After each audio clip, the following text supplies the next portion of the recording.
Hello. Welcome to this sort of impromptu stream. I wasn't planning on doing this today, but some things happened, and I just felt like I had to have a chat. Plus, I haven't streamed in a while, so I figured why not? Let's get back into the groove here. But before I start, I got a few special guests. I got Mr. I guess he's still Salty Dragon C, who's muted, sir. I didn't do that. I don't like StreamYards. Hey, everybody. Yeah, Sorry. I know. The reason why we're late is I was making this beautiful, muddled Knob Creek old-fashioned. So. Ooh.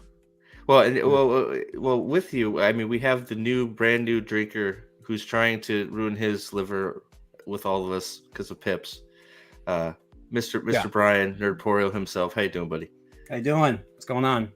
I'm drinking sparkling ice berry lemonade, 0 sugar with vitamins and antioxidants. We're edgy, man. We got to get them antioxidants going, right? Nerdporial, I have only one question for you. Did you crush up a Midol to go in there along with that? Okay, maybe next time. Maybe next time. Sorry, dude. I want to say, Nosferatu, I see you. Maybe I actually have it set up to try tomorrow morning, depending if I can get my kid to school. So we'll see if that happens. But maybe tomorrow morning. Lady Balefire, how you doing? Oh, thanks for look being at here. Nerdporial. He's pouring one out for his homies. And I poured it on my laptop too. I poured it on my laptop. My dumbass. So, are you about to light it on fire? Oh my God! I gotta wipe it now, and yeah. Oh man, we got to introduce you to Dawkin. It'll change your whole worldview. Jesus. I mean, this is why Steve has so many problems in his life. So Dawkin did more songs than just in that Nightmare on Elm Street 3. Oh my God, yeah, dude. Oh yeah, Dawkin. Yeah. That's where the whole no. He was there for. No, this is not about me in the best 80s metal band in history. This is about you, Steve. We're here to talk about you and your worldview. So, my worldview. Yeah. Well. Yeah, I mean, Purple is also here. Hello, Purple Valkyrie, and she got to hear part of this. I mean, it's one of those. I got to hear all of it. I got to hear all of it since 11 o'clock this morning.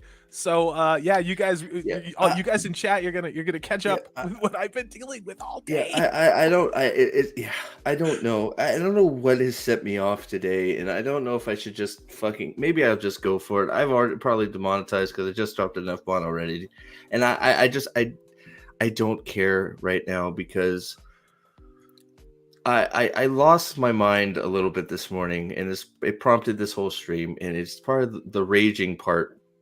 Brian hasn't heard much of this, but I ran out to the store this morning because my son texted me from school and he forgot to do a project, so I had to go get stuff, of course, right? We've all been there. Probably not, but and I'm sitting there in line behind 2 of the oldest people who have forgot how to use their credit cards, and I have to listen to this couple behind me talking about how much they enjoyed the Rings of Power, and that it was actually pretty entertaining, and they can't wait for the next season. And I was like, all right, you know what?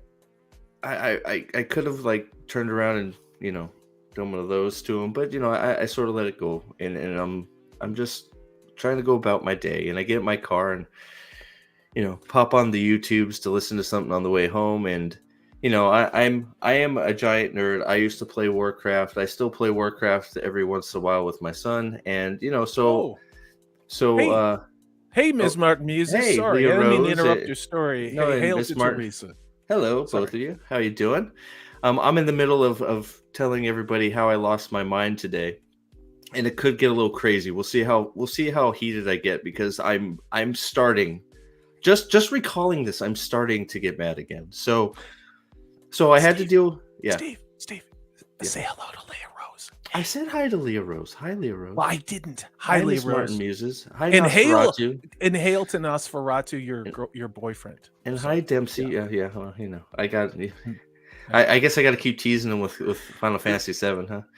There is a point to this, and Steve will get there. It's getting there. Please. It's getting there. So you got to sort of get the whole. So I used to play Warcraft, okay, and so I'm an Asmongold. If you've played Warcraft or you're a gamer or you watch Twitch at all, you see his name up there. Asmongold is a big Twitch streamer who plays Warcraft a lot.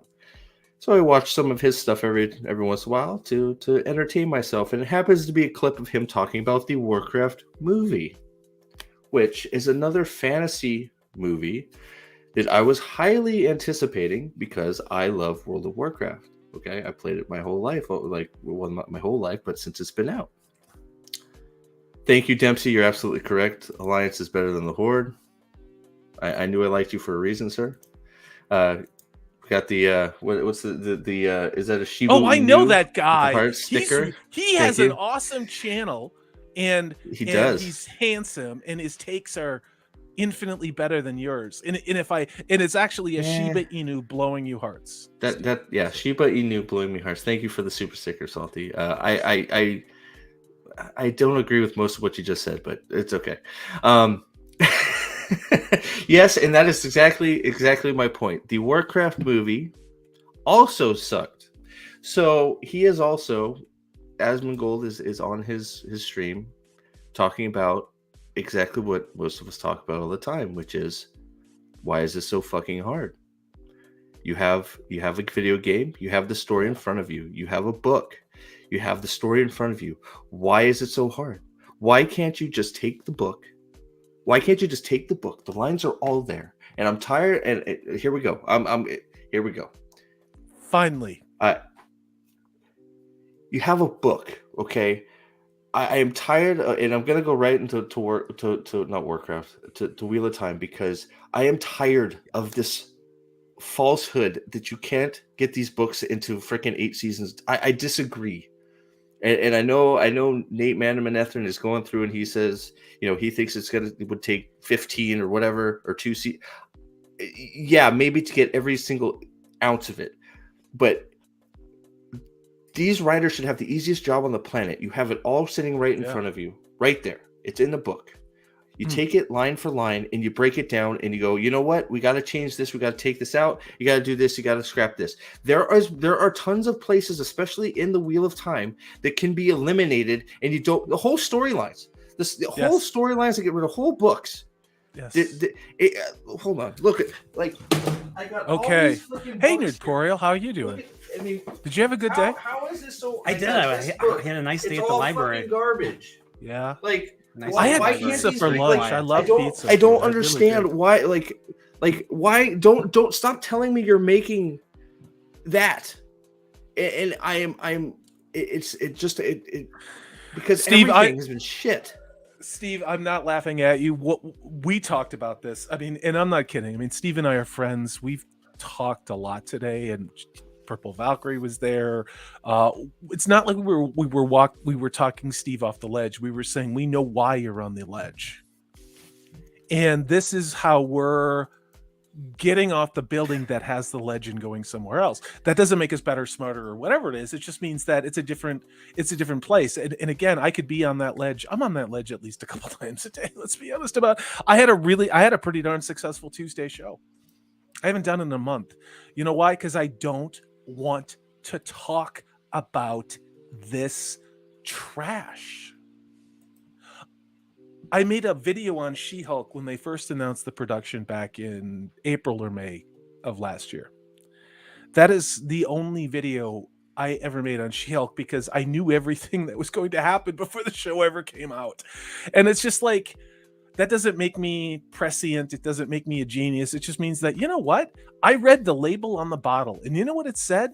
This contains large chunks of human fecal matter. So you know what I'm not going to do to that? I'm not going to consume something with obvious large chunks of human fecal matter. Well, Nosferatu, the producer of the show, wants to hear from you, Nerporio.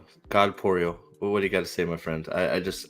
Yeah. About what about the just adaptations? I mean, yeah, I guess why we're here. It's like there's no accountability. It's just like there's no accountability for anything. Like it's all failing upwards. And well, I mean, I know Star Trek for you is like the same deal with this for me. I mean, yeah, with Star Trek, it's I don't know. I mean, for me, I mostly let it go. But if there's something that if I see that there might be a spark of, if there's a spark or anything that resembles it, I'll give it a shot. Like I saw the Strange New Worlds trailer.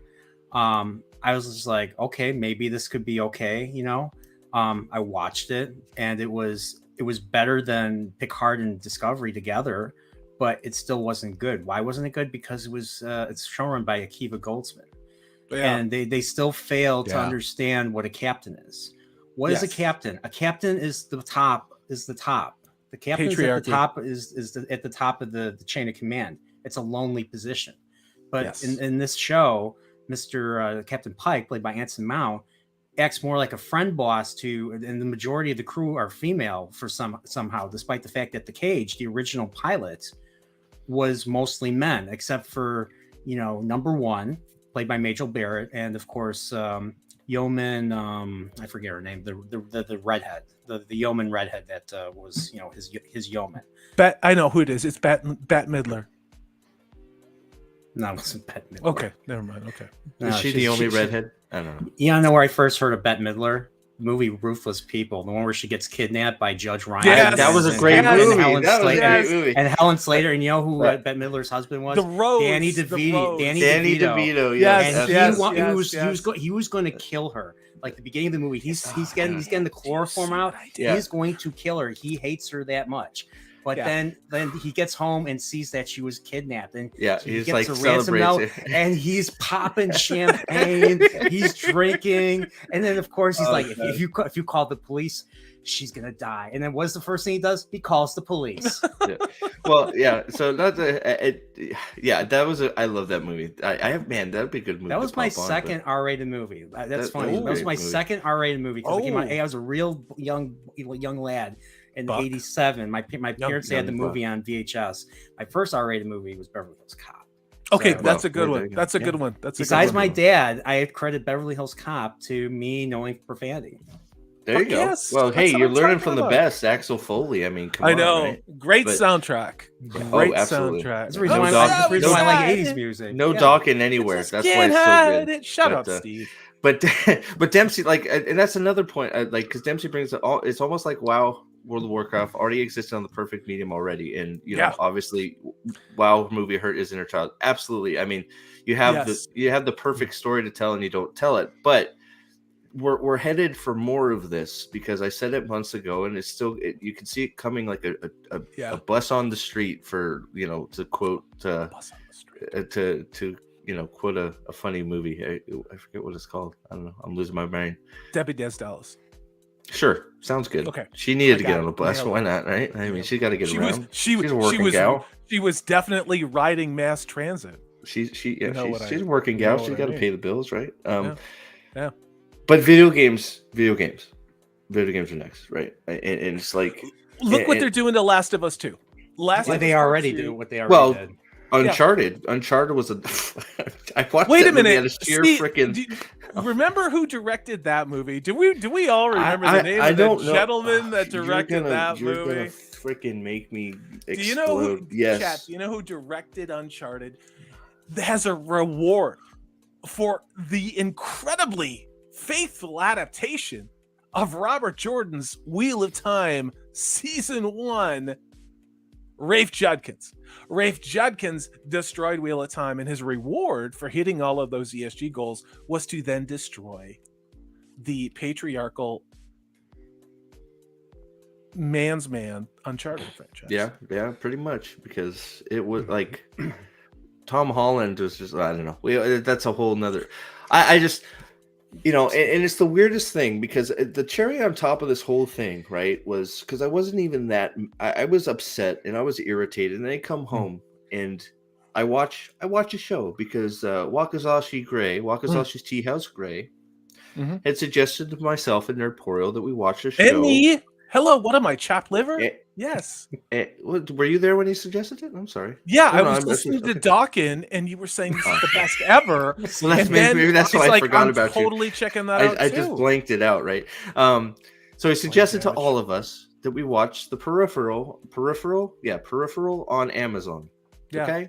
You speak English very well for it being your second language, Steve. Yeah, my first language is dumb idiot. So yeah, so I'm getting a little better.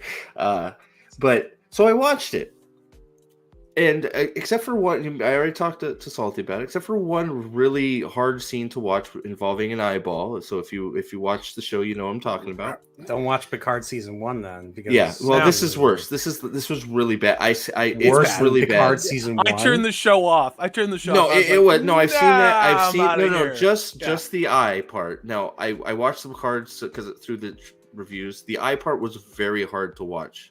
I mean, I'll just say it. They basically remove a dude's eye, and they don't. I was done. They don't show anything. I was done. They don't cut away. No.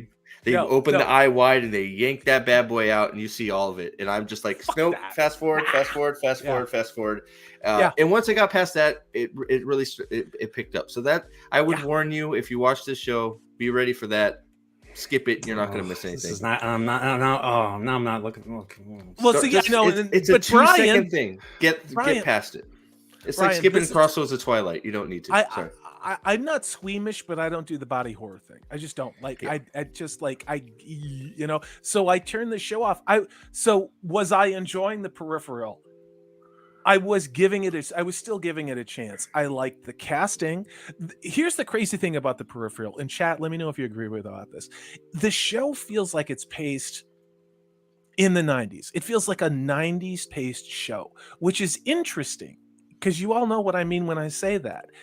It's not totally dumb, and but it's also a little northern exposure for science fiction. We'll just say that. And I love William Gibson. Now, maybe I haven't given it enough time, but I'm going to fast forward past the ripping out of the effing eyeball and watch the rest. I would highly suggest skipping the eyeball part. You'll know it when it comes. It's hard to miss. Skip the eyeball part. Did 7 of 9 come in and mercy kill that person? And then Picard came in and said, "I am a robot," and then they all died. No. What happened after the eye scene was 7 of 9 comes in, kills everybody in the lab. I thought, isn't that when she started scissoring with the other? No, this was worse. She mercy kills a character from Voyager, Icheb. I thought that's when. Does she get naked? Because if she gets naked, then 7 of 9 is pretty much Jerry Ryan playing Jerry Ryan. When does the 7 of 9 character get down with that other chick? Isn't that like in the middle of a scene? Like they get down and like. Oh wait, I thought that was like at the end, right? They hold hands at the end.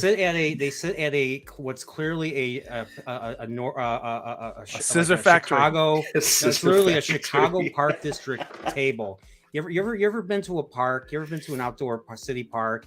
And they have those tables. Well, they used one of those tables as a table in one of the ships, and they sat at that thing and they were holding hands. They were rubbing each other's hands, and that's pretty much it.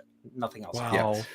Yeah. Well, I was being silly a little bit, but so I would suggest, I get why you turned, and anybody that watched it and turned it off. I know, Salty, we talked about it. I get it because I almost did the same thing, but I was enjoying it enough at that point. I was interested enough. I just said, go, got by it. It really ramps up. It really starts ramping up from after that. I mean, it starts going.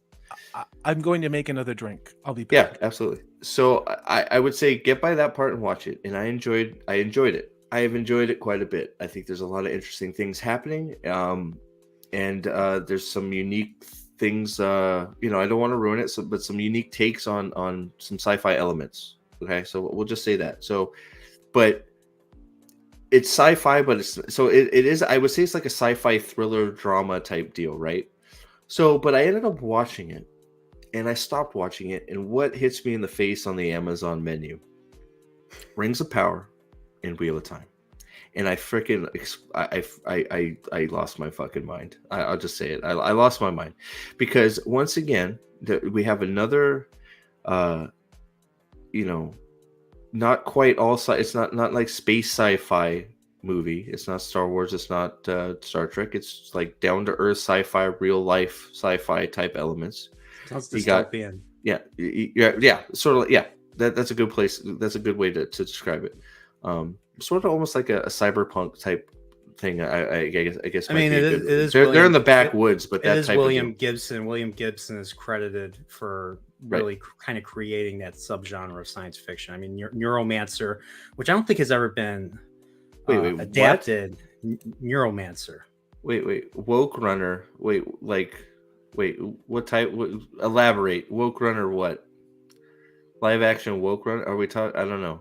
But that my point is you got this, which is a pretty good show so far. I wanted to watch episode 3. I would love to get some of you guys, anybody's opinion that's watched it, on how they felt about it. I enjoyed the crap out of Reacher. I quite enjoy Jack Ryan. I think part of it's Krasinski. I think he does a great job as Jack Ryan, but season 2 is definitely not as good as season 1. But I still enjoyed both. That's not a good trend. You know how shows have a really good first season, but then go to shit. Yeah, but it was still one of those things. I enjoyed it, right? And I'm getting the characters are developing, and I think they're gonna. He was overseas for a lot of it, if I remember. I don't know. I want to watch it because season 3 of that is coming out. Yeah, because a good example of shows that kind of went crappy after one or two seasons. You have freaking Westworld is the number one example. Number 2 example would be what was that one on Netflix? The cyberpunk show on Netflix with the dude. I can't think of the name. It's the one where it's like Ghost in the Shell. He switches bodies. Oh, Altered Carbon. Altered Carbon. Okay, Altered Carbon. Carbon. The Altered Carbon season 1 was great, and then they got rid of the freaking main actor and decided to go with Anthony Mackie. You are Woke both City racists and bigots. Yeah, and they not wanting Anthony Star Trek Mackie, not wanting Anthony Mackie to come in and assume a role with subpar writing after you've built up I loved Altered Carbon season 1. I loved it, and I don't like things. I am kind of an asshole when it comes to that, but I really did like Altered Carbon season 1. I thought it was really, really good. So it was really hard for me to take my time and make a very high. He froze. I'll wait. I'll wait while you Google that. I'll wait. We lost you for a minute. We lost you. Repeat. What did you do with that? With that you blipped out of existence. It's thunder. Okay. There's a lightning storm here. So no, but The Neuromancer by William Gibson was one of the most profound books ever. Essentially what it did in 1982 was predict all of this shit. All of it. So we had no idea. I was 12 years old when that book came out. It scared the shit out of me. Now, here we are. I was talking about Roman of the Empire about this the other day. We just wanted this to come 20 years later when we're old and we've got Alzheimer's and we didn't know what the fuck was going on. But can you just, as Gen X, do you know how much shit we've put up with? Do you know what we put up with in the baby boomers? And then no offense to people, but do you know how much shit we've taken from millennials? Because all these corporate executives skipped over my generation. You know why? Because we told them their shitty ideas were shitty ideas. And so they brought in the people like, oh, that sounds great. I don't care how many people die. I don't care if this doesn't work. Let's do it. And then my generation's going, don't do this. Don't do this. And now here we are. We got Brandon. We got Macaroni in France. You got, you know exactly who you got in the UK today too. And you know what I mean? Here we are. So Sorry, that's a no, you're good. I just I hit those two things hit me in the face, and it's like it made me mad because it's like, and you know, it was pointed out to me. I was on a stream with Roman. It's like, you know, fantasy and sci-fi, I guess, are seen as our modern mythos type deal. So they want to try and get us. That's why they want to try and get us in those two things. And it's just like, you know what, I get that to a point, but it's just like, I don't understand. It's I full don't. spectrum dominance. Why do you think Saman Amanad ended up at Marvel Comics? Do you know who she is? Her family worked for a very prominent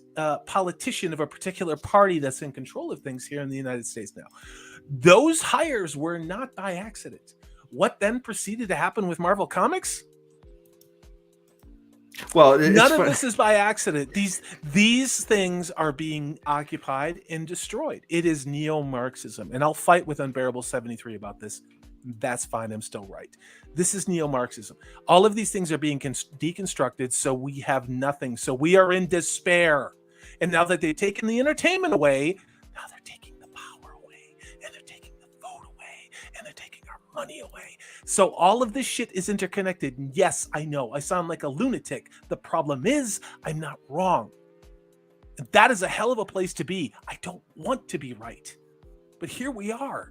Entertainment was critical. It is good for the human soul. Seeing characters that are aspirational and inspirational for you to live your life by.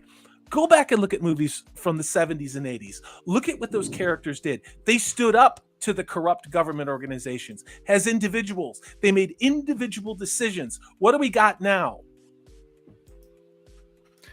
Yeah, well, I mean, it's funny because you brought up Marvel. It was one of those I didn't even realize it. So I guess Black Adam came out too. Did Black Adam just come out? I guess. So I haven't even watched. I'm never gonna see that. But, I'm never gonna see that. Something popped up, like because I didn't realize till today how much like I just really don't care because, you know, She-Hulk is done, and it's like, so like Ant-Man and the quantum whatever it is. The quantum vagina. It's popped and the up. quantum vagina. Have either of you, I'm sure neither of you have seen this trailer. I popped it open just out of sheer curiosity. What is it? It's the next. It's Ant-Man 3, and it's just like, and I'm sitting there watching it, and I'm like, wow, I really just I can't believe it. I used to love comics and comic book movies. I loved the Infinity War saga, right? Yeah. But I'm watching this trailer, and they've complete, like, man, Evangeline Lilly is a beautiful, beautiful, beautiful, beautiful woman. And she was great. She is gorgeous, man. Like, oh my god, especially like in Lost, you know, and she and like I don't know why I especially liked her in Real Steel. That's one of my guilty pleasure movies. Stop it, Nerdporial. Nerdporial's making slipping noises on your live stream. How could you not? I mean, I'm drooling a little bit right now talking about it. I mean, good lord. But like a Real Steel, like that was like, she's like, it's like, yeah, man, let's just long hair, yeah. So what do? She has the freaking worst haircut. She looks terrible. That's the first thing I thought of. Is like, why have you made her look so ugly again? You remember what I said to you 3 hours ago? You remember what I said? What's up, Ahmad? How you doing, buddy? She's over 40 now. She's over 40 in Hollywood, and she's a beautiful woman. She's also, more importantly, she's very talented. And it doesn't matter if you're very talented and you happen to be a very attractive woman. You're over 40. And so therefore, her job right now is to take the shit roles and to do whatever they say.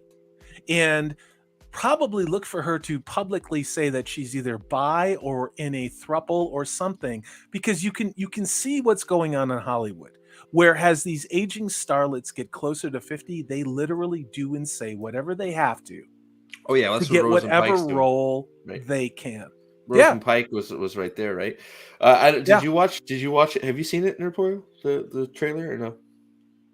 So you're not missing anything.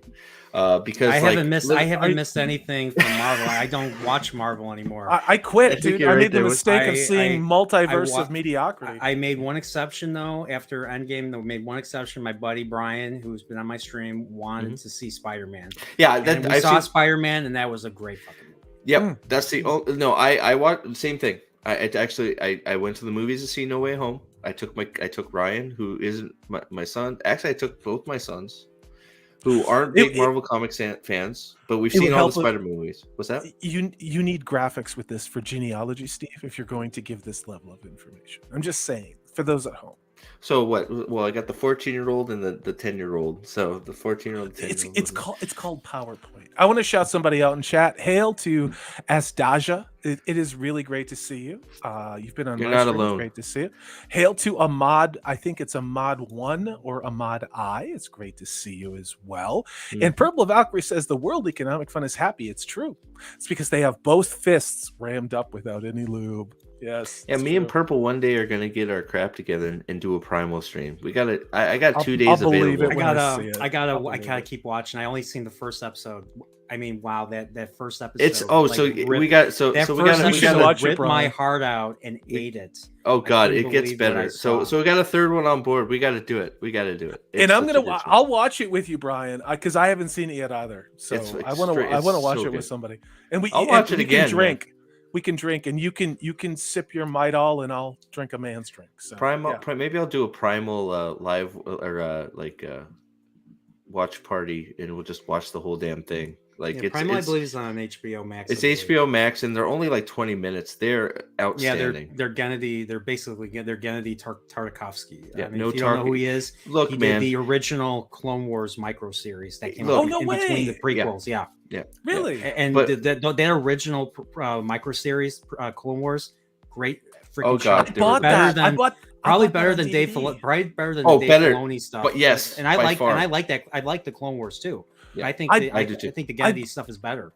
I bought that on DVD like at a thrift store for like $5. I'm like, you know what, this looks cool. Maybe I'll put it on eBay. Cool. But I kept it because it looked really cool. Hail Delea Rose. She says that would be nice. Prophet and Purple. Look, people want to see you talk about things that you love. Yeah, there are things that we love. We actually we have very big hearts. We do, and that's the whole point of my channel. I don't talk about a whole lot of shit I don't like because I don't enjoy talking about shit I don't like. It's true, and it's exhausting and it's also becoming predictable and boring. Yeah. It really is. So that's why I couldn't. That's why I only could do 5 episodes of Strange New Worlds, and I don't regret stopping. Well, that's 6 too many. Right? That's 6 too many. I'll just say this: I had 300 views from my first episode discussion. Then it just lost interest. Not people don't care about that show.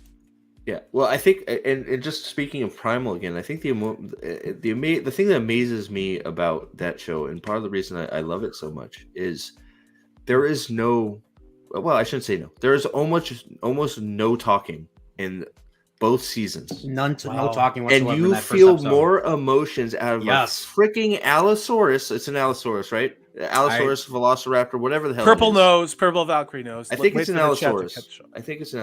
But the dinosaurs, not even just the main dinosaurs. The freaking the caveman and the dinosaur. You get more feelings and more emotions and more everything from those two characters that don't say a word. Yeah. Then half of the things. Then half of the emotion. Well, then all of the emotions out of these fantasy adaptations brings a power wheel of time. You feel more for these characters than that don't say anything than any of them, and it's amazing. They show. I mean, they show the stakes. They do a good job of setting up the world. They show you right away that the world is brutal, and that things happen. Things that we as civilized people who would never ever want to see in our life. You would never want ever any person, even your worst enemy, to experience is what these two main characters in Primal, the dinosaur and the man, have experienced. He's a T-Rex? He looked a little small to be a T-Rex. I'll take your word for it, though. I would trust Purple. I would trust Purple's dinosaur. No, that's fine. Hey, he freaking rocks like a T-Rex. So hell, I definitely believe it, man. Those T-Rexes. Daniel, that's exactly what we're talking about. We're talking about a little Primal. Me and Purple, and maybe Nerdporo and Salty. We'll see. I'm like an afterthought. Fuck you, Steve. Well, you haven't seen it, bro. You haven't even seen any of it, bro. Okay, well, let's plow through it, man. Jeez. You know what? You're gonna get me started again, man. Whatever. Like, you're gonna be my new nemesis? You know what? Everybody is my internet nemesis. Roman, you, why not? Jacob, No, what's up, my Steve? friend? You're your own worst enemy. That's you need true. You need to embrace Dawkins. Yeah, You also need to embrace get a Dawkins. Yeah. I'll be honest. I've never heard of Dawkins until we watched Nightmare on Elm Street 3 a few weeks ago. Oh, I should do a Dawkins stream on Jacob, my there you channel. go. So Jacob confirms that purple, Yeah. as always, is correct. Female T-Rex, which is what made me like the first episode of season 2 was heartbreaking for me. It was really well done, but Chance says that it falls off a little bit. I haven't seen all of season 2 yet. I need to. I've been trying to get my kids. My kids are so busy. We originally started watching it, but I'm just gonna have to leave them in the dust now that the season's over. But I enjoyed the first half. I haven't seen the second half yet, but season 1 is freaking amazing. So I don't know how we got here. How do we get here? We were talking about how pathetic Ant-Man in the quantum tunnel because of I JJ spun is. you out of the pit of despair talking about altered carbon, and then you ricocheted off something else, That's right. and that's how we got here. That's how Altered Carbon. Man, the season 1 of Altered Carbon was so good, wasn't it? I only watched the first episode, and then I just never bothered watching more of it. Dude, always please forget. watch that show, Brian. It's really good. It's really good. unique in that way too. Is I think Yeah. you can watch season 1 and be fine where it ends, and not have to watch season 2. Season 2 Yeah. with Anthony Mackie is just not. It was self-contained. It was self-contained. It really, really was. You're gonna fight. I gotta Wait, finish Dark. the Cumberland Farms parking lot. Since we are enemies, okay. I guess me and Nosferatu are enemies too. I No, guess no, I you am read the that enemy wrong. in it. You read that wrong. He Did said I? you're going to fight in the Pepperidge Farms parking lot. Did you say he's gonna fart in the Pepperidge Pepperidge Farms. Farm? Pepperidge Farms. Okay, remembers. Dempsey, I have to ask you because this is now the third stream I've seen you in that you have just typed the word dark like 3 times. Dempsey's not wrong.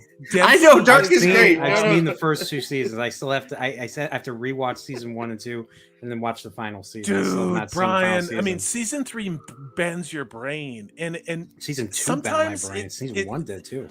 But Oh, season Samurai Jack, 3, sorry. I was actually pissed off at season 3 for breaking my brain, but not because it's bad, but because it's so good and it was smarter than I was. And I was like, I want to hate you, but you're right. Damn it. You know, It's funny. You know how I watch. You know how I watch Dark? The same way I watch anime. I watch it in its native language. So I actually watch it in German and read the subtitles.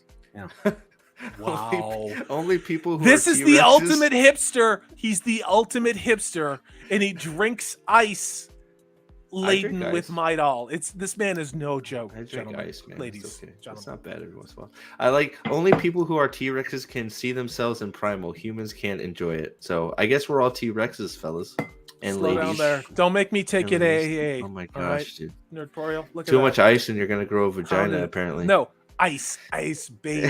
Dun, dun, dun, dun, dun, Do, dun, No, no, no, wait, dun, wait, do I no, I physically mean- dun, see? dun, dun, dun. Can't touch this. I physically can't touch see this. Nerdporial somehow getting drunker off ice as the night goes on. He's getting Yeah. more loose-lipped. Yeah. Ladies, he's got loose lips. Look at this guy. Here we Here you go. go. Here's another question. Have you guys seen Chernobyl on HBO? Seen 3. Hmm? I've seen 3 episodes. I lived through it. I don't want to watch it. I lived through it. I enjoyed it. I I've- watched it. I said this on my stream. The mother and daughter who were in the episode 5 of season 8 of Game of Thrones, that ones that Arya tries to help. Well, they were also in Chernobyl, and they died.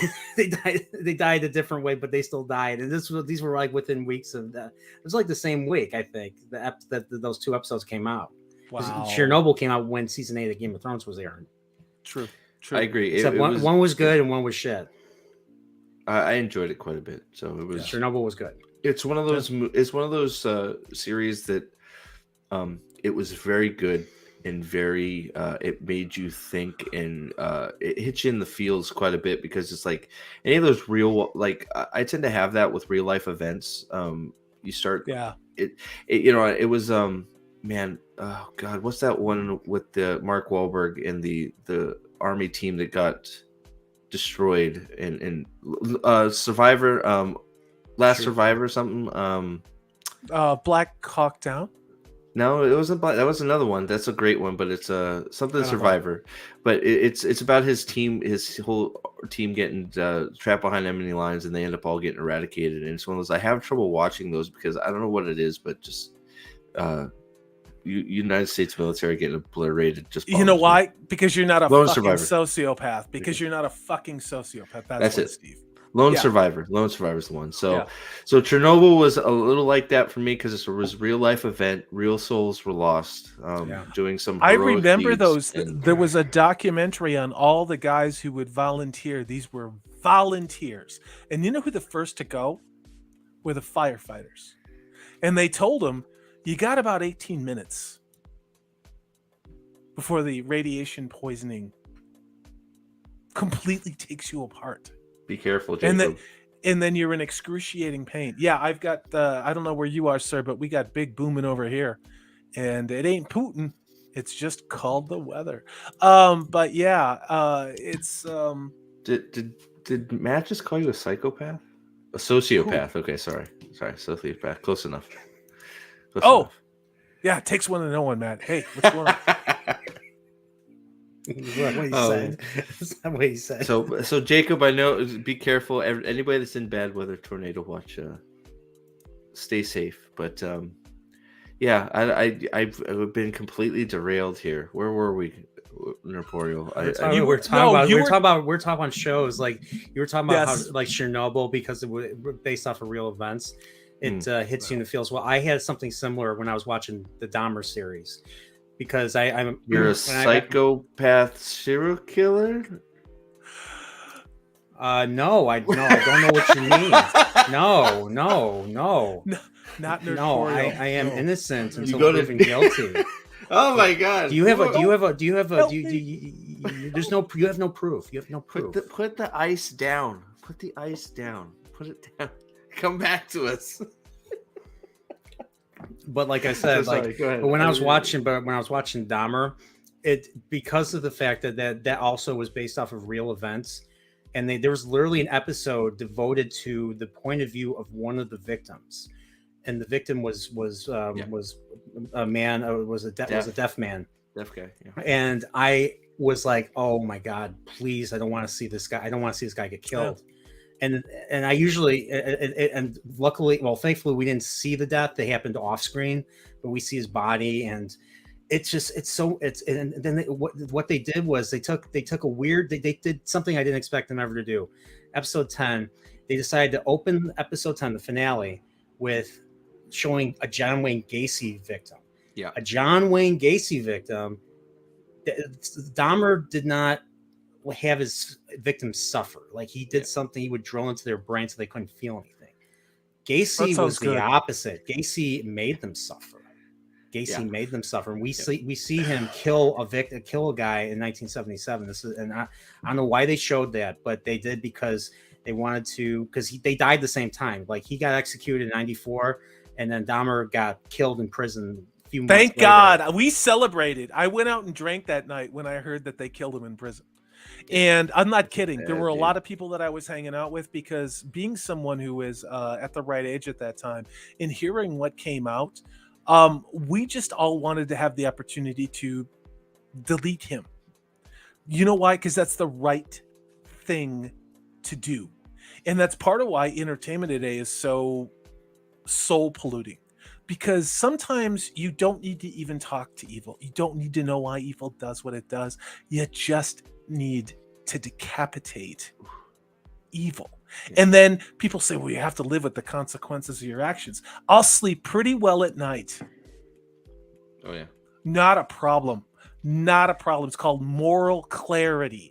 And that is one thing they're trying to muddy is moral clarity. And it's like, if there is an afterlife, which I believe there is, I don't know what it is, but I believe there's another place. I think that I will be welcomed with open arms if I win a victory like that for humanity. Evil needs to be not talked to, not reasoned with, but just have it back of its head blowing out. Yeah, that's all. I don't disagree. I mean, I understand where you're coming from, but at the same time, I like to think that someone can be redeemed, and that's my issue with a Well, lot but of shows like now and a lot of movies is so because of that whole lack of redemption, which is essential to the human so condition.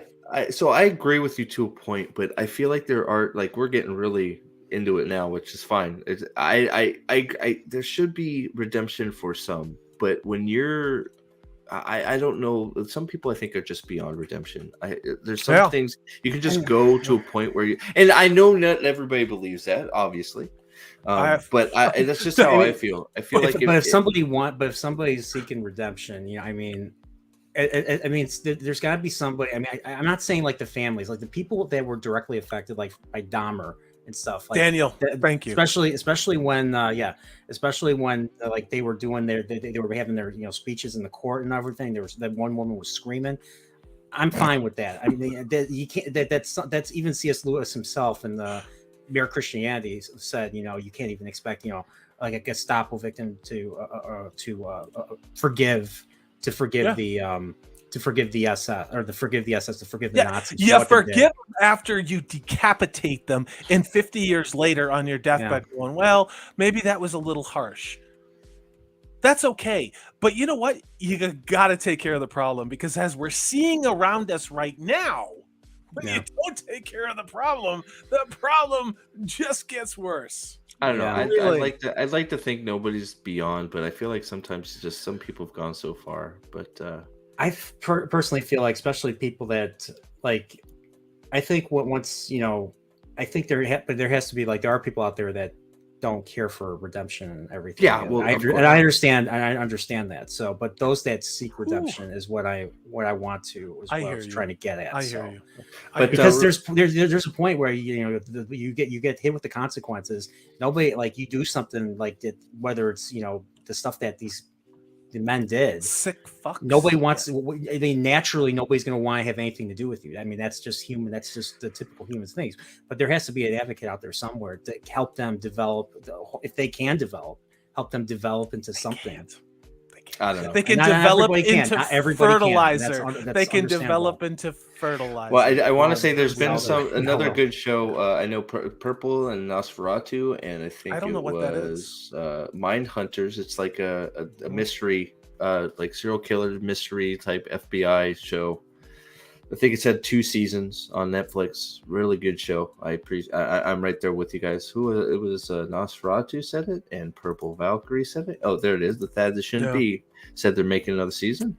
And then I did want to call, because somehow we got on this topic, but there was the Night Stalker stuff. There was an interesting documentary about that too, that I lived right there during that time, so it was just like, whoa.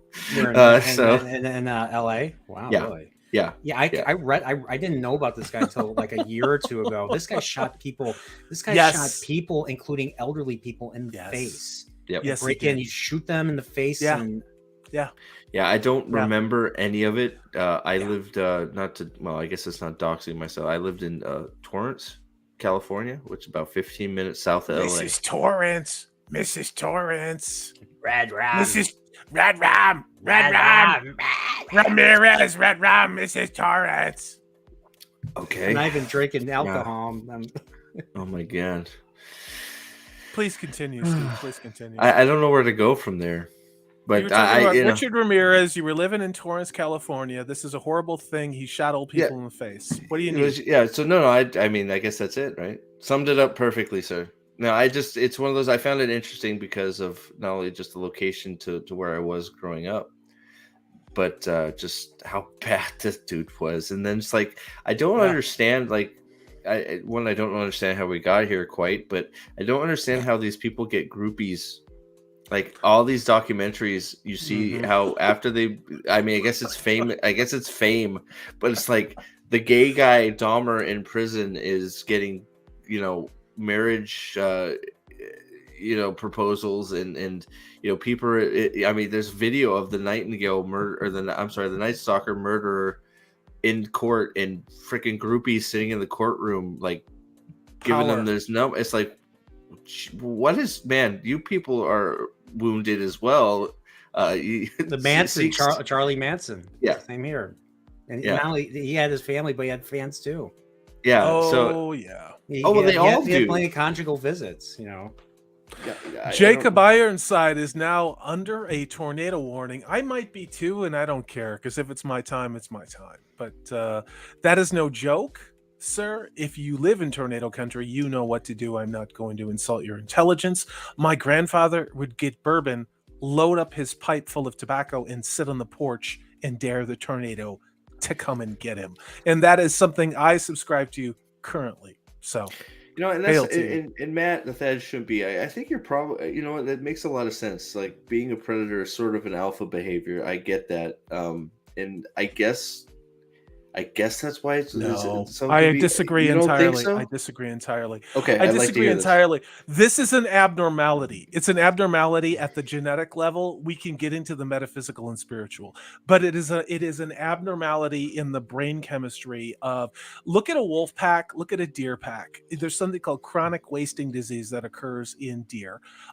You also, if you have a rabid raccoon, the other raccoons aren't hanging out with the crazy raccoon. They're like, get the fuck out of here. Do you know why? Because it's a diseased animal. Okay, It's a serial raccoon. Why are we hanging out with this guy? serial killer raccoon? Okay, and they kick that crazy bit, So I'm This going sounds like a good somewhere show. with this. I think- I hold am on. going somewhere Go with ahead. this as ever I am.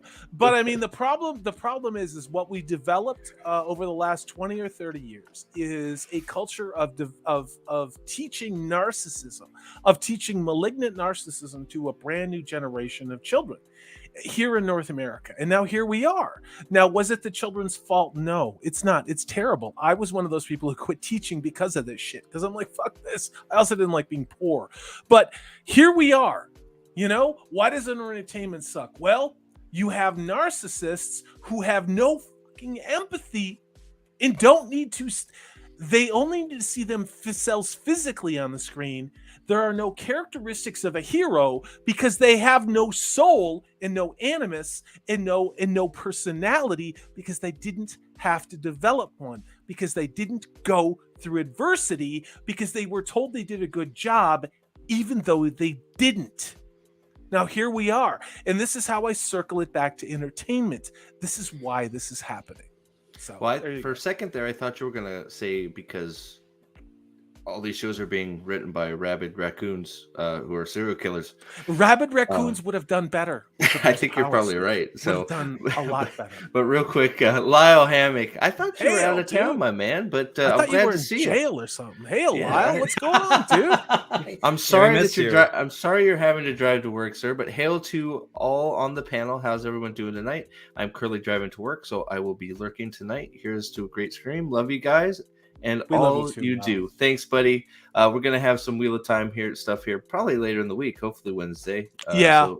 So Yeah. hopefully, I think I'll be doing a Wheel of Time stream on Wednesday. There's gonna be one on Hopefully. Sunday, right? And then definitely we're Sunday. negotiating. We're And then- negotiating right now because people are moving time slots, and if you haven't noticed that, bigger channels moving around too. So some weird But, things are happening right now. And then on top of that, me and Nerporial is chapter 9 now?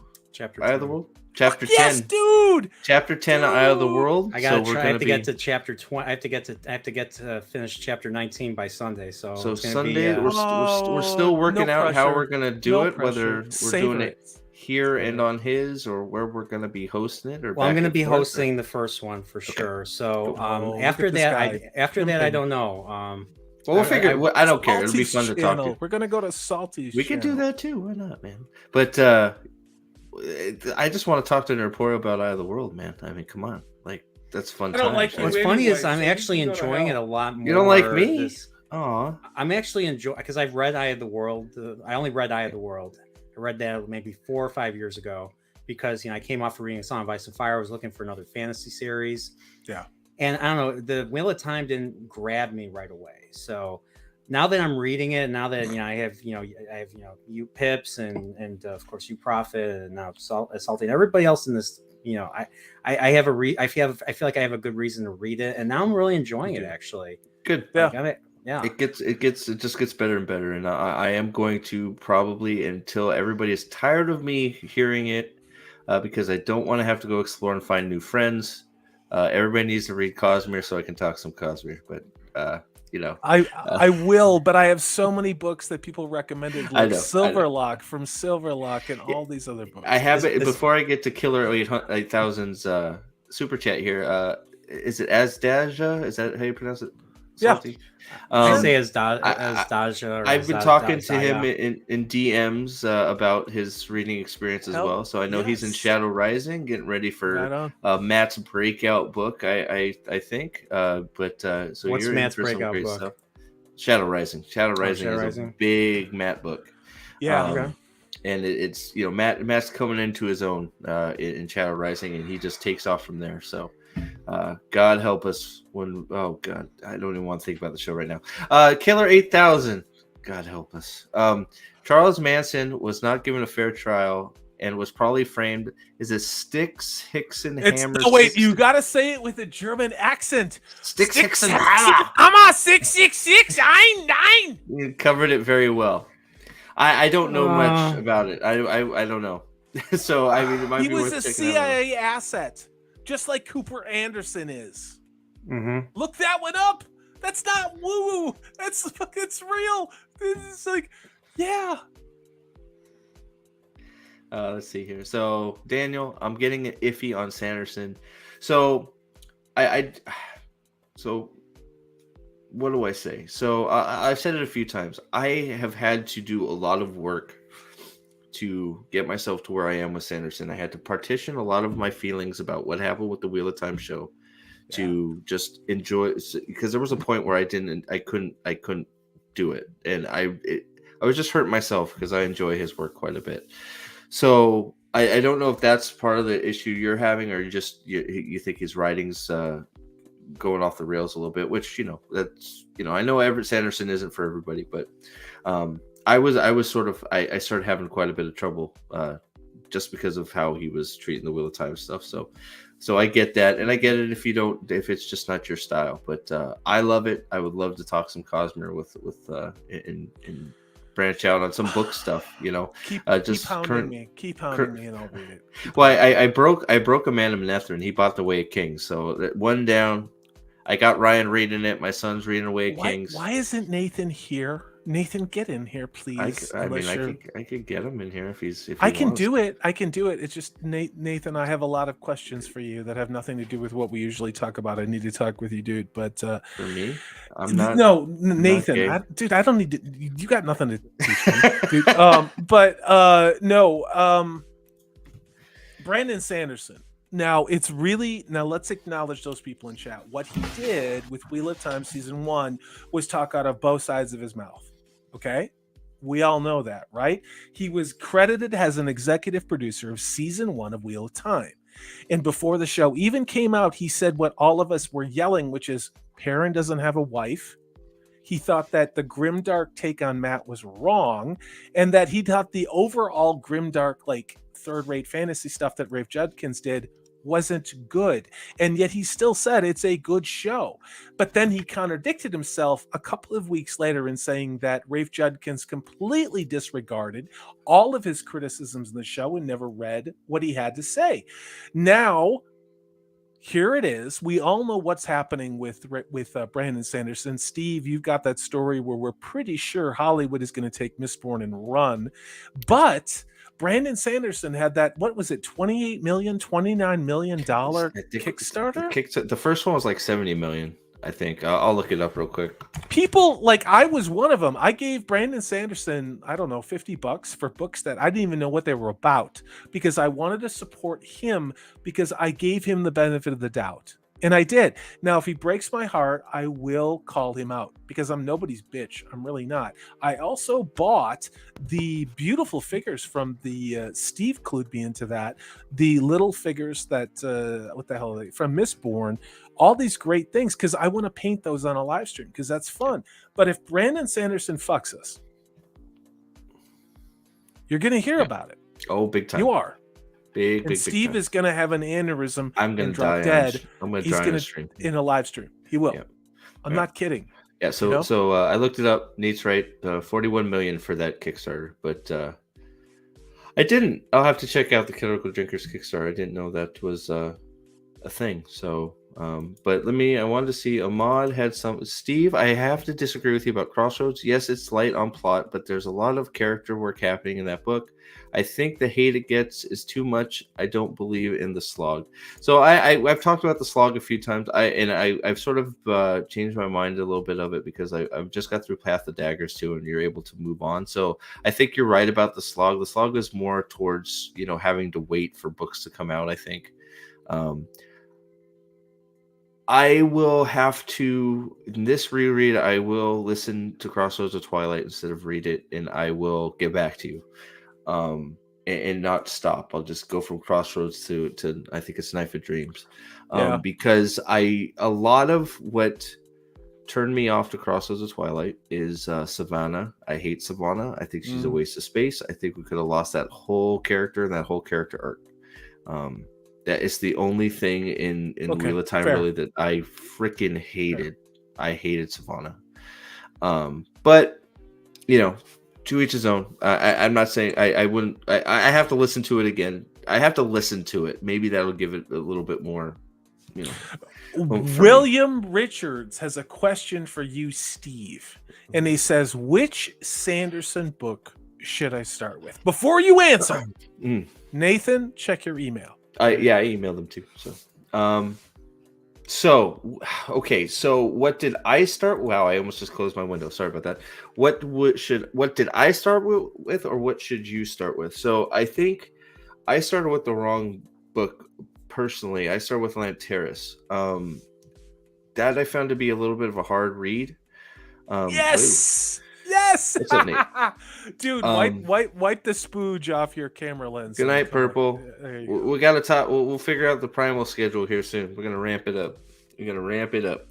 What's up, Dovey? How you doing, buddy? Dovey on say Tobias again. How are you, bud? So I don't want to get too distracted here. I'm gonna bring it up so I don't forget. Okay, so what Sanderson book to start with? So I know a lot of people would say go straight to Way of Kings. I disagree. I think that, especially right now. Hi, Nate. I said hi, Nate. Jeez, man. No, I'm not talking to you. Stay out of this. Just keep talking. I'm saying hey to my friend.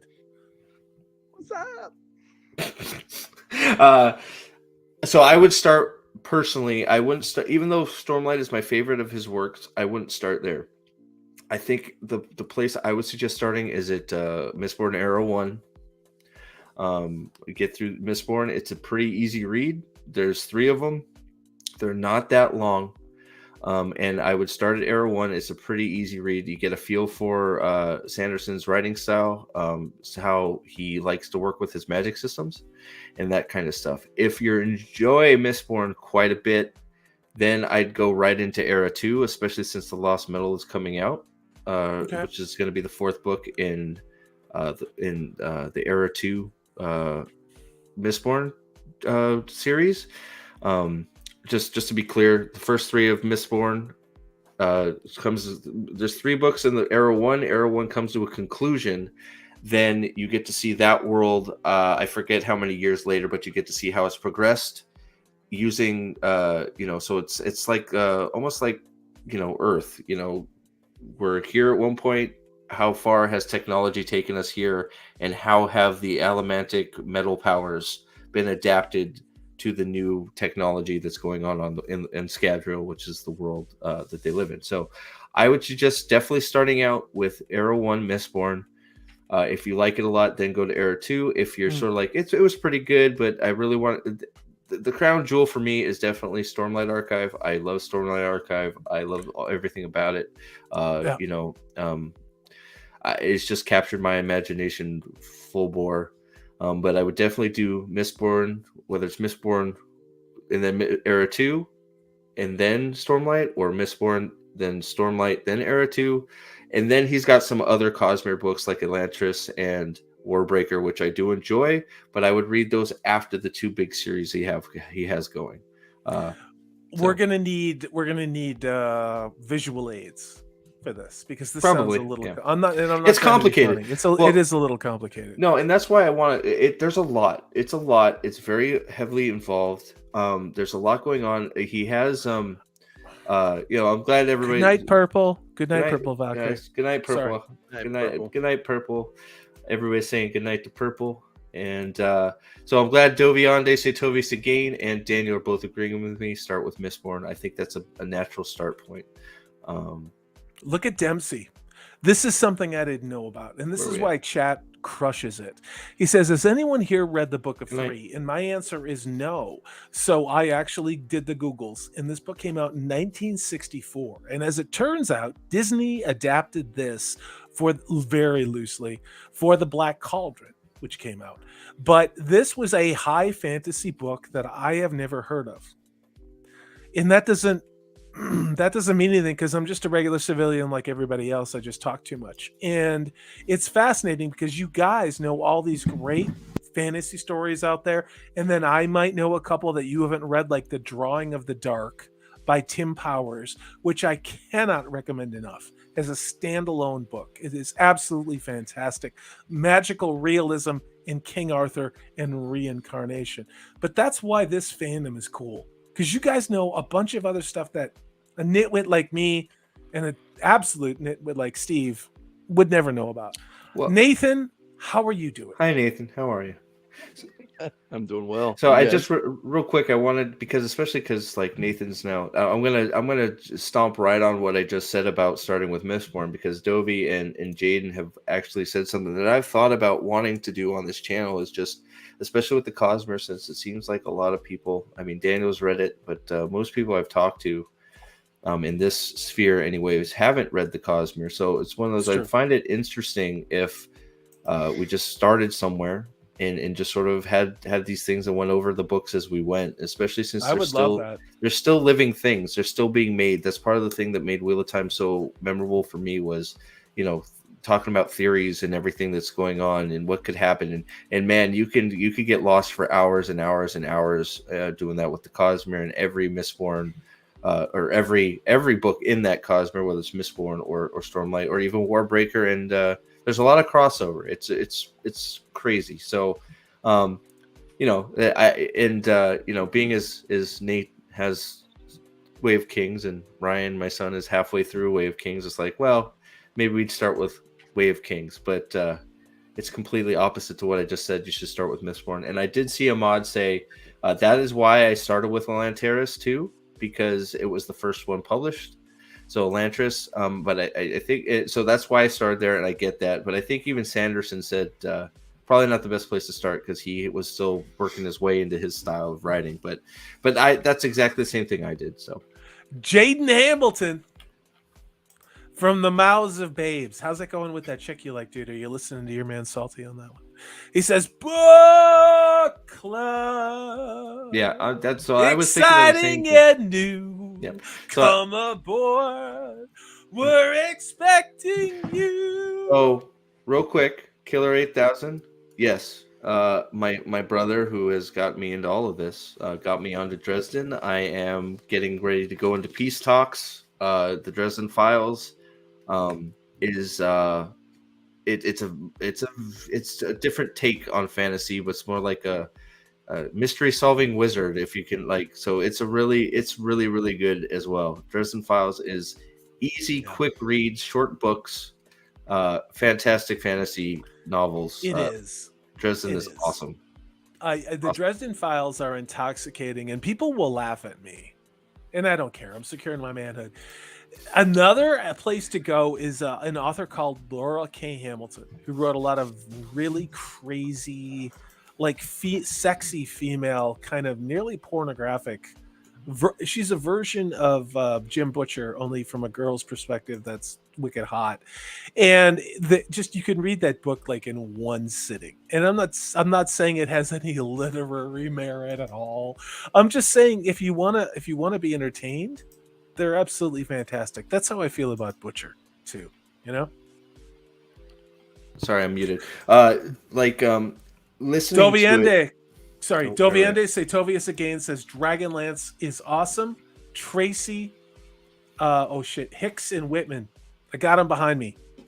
You can go down that path and then you end up with about 20 books. There's the original 3 books. Dragons of Autumn Twilight is a damn good book. From there, and I will have words with people, it kind of degenerates until you get to the spin-off series, especially those of Time of the Twins and Test of the Twins. That is something that's been out since 1984, and most people have not read it. I remember I chatted to Neurotic about this, and he didn't know what the hell I was talking about. Now, that's not a diss against Gary. It's just saying this is one of those like different tier places. Like, I don't know about like a lot of the stuff you guys know.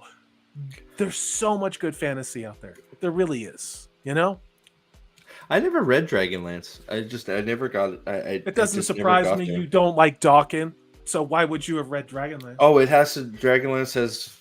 Okay, well then I definitely don't want to read it if it has anything to do. Yeah, with I'm not Dawkins, reading that so. goddamn Brandon Sanderson stuff either. Okay, well, you're missing out. So William is a fan of the Dresden.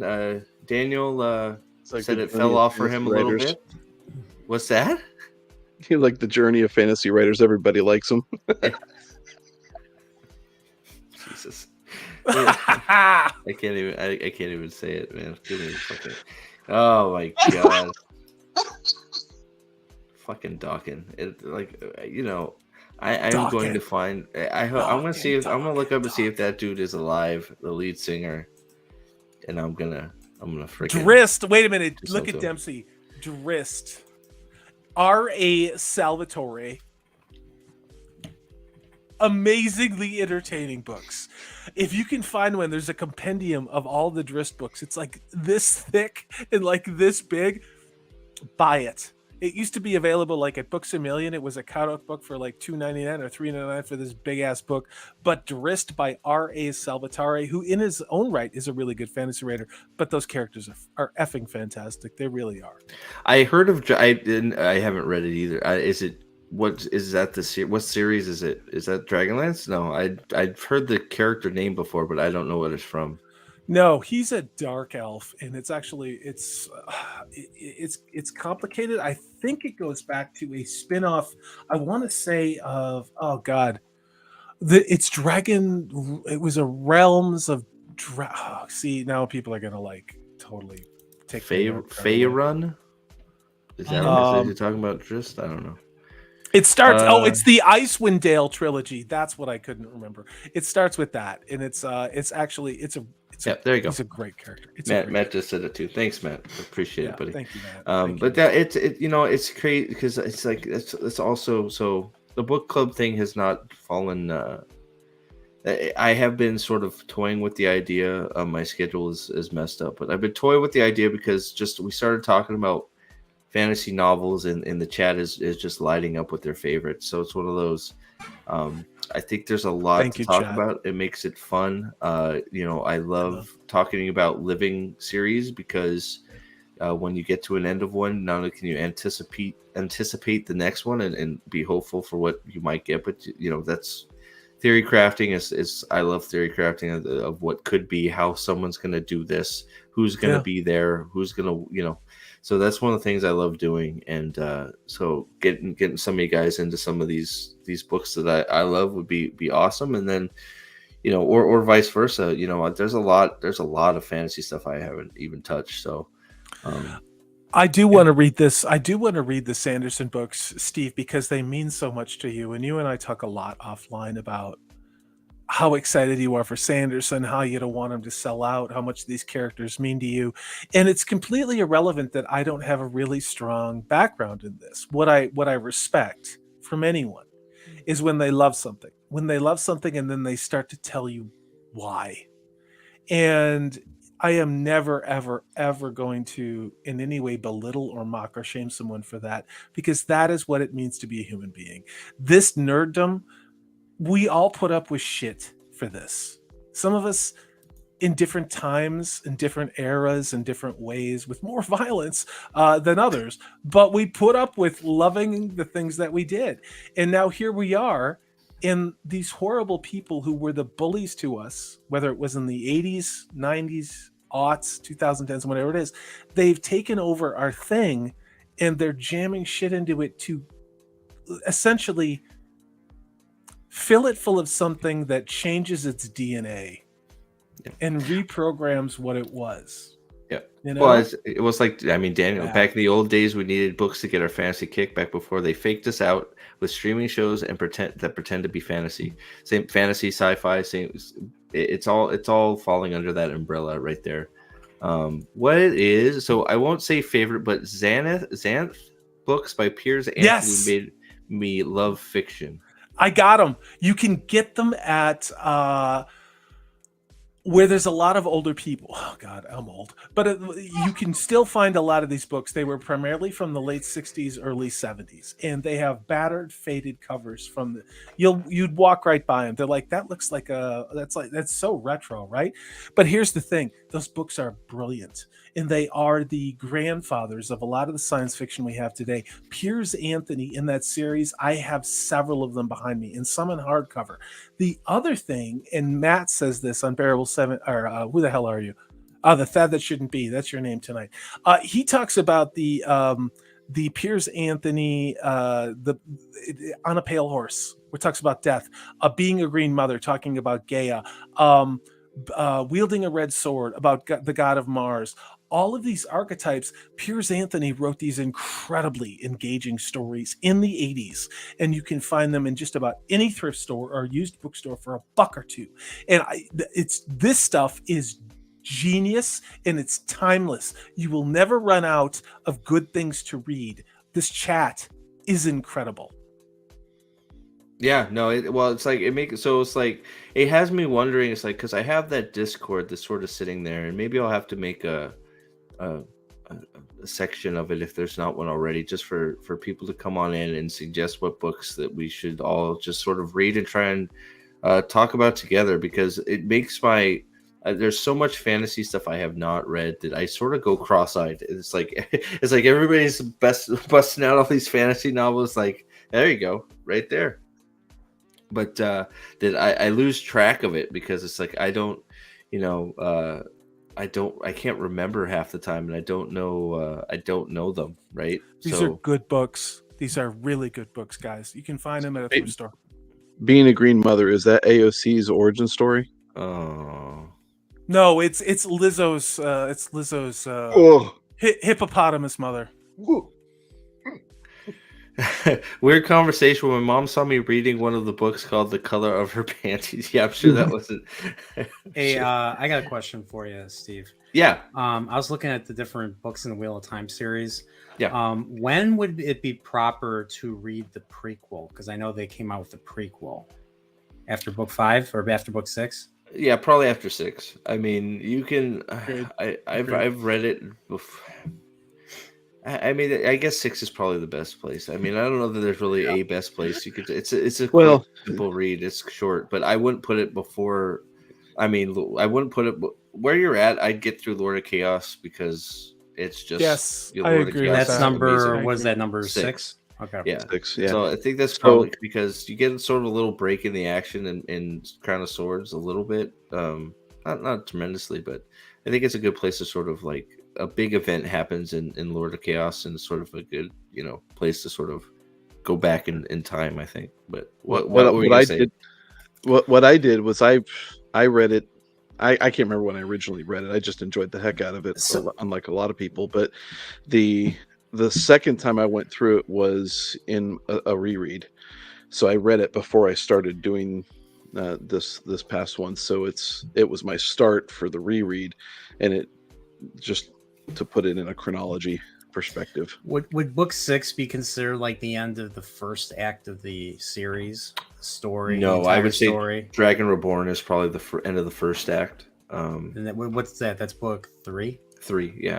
At least that's what I would call the first act, just because Rand comes into his own there. I think. Yeah. Without ruining too much. There's the man. What's up? What's up, Easton? Vamp for me for a second. Yep. Yeah, I would agree with Steve on that. Dragon Reborn has a big conclusion to it that kind of cements everything. Oh, look at that pipe. That's awesome. But there's a good conclusion on it, and a good blend. Rock on. Yeah, baby. Yeah, baby.